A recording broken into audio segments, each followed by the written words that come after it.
Kuid kui siia lisada ka kanepi kogutaimeväärtus, siis kanepivarrs sisaldab nii-öelda kanepiluud ja kanepikiudu.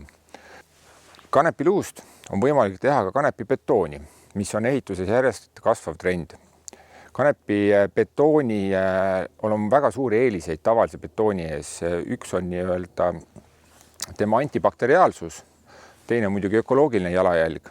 Ja kui betooni tootmisel nii-öelda lupja töödeldakse ja mis on väga nii-öelda energiakulukas, siis kanepibetooni puhul kasutatakse lupja enam-vähem sellisel kujul, nagu nii-öelda lubi kaevandustest tuleb.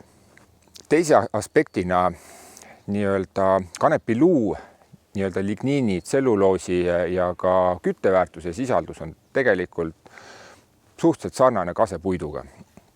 Et kui siin järjest nii-öelda vähendatakse raiemahte ja vaadatakse selles aspektis, siis tegelikult kanep on taim, mis saab selle ära katta. Lisaks kanepi luule on kanepivarrest ka kanepikiud, mida kasutatakse autotööstuses, kanepiplastiku tootmisel ja ka tekstiilitööstusel. Et kui me teame, et circa kolmandiku maailma põhjaveest kasutab ära puuviljatööstus, siis kanep on sellele väga hea alternatiiv ja järjest rohkem nii-öelda liigutakse selles suunas, et kanepi kiudu kasutada tekstiilitööstuses.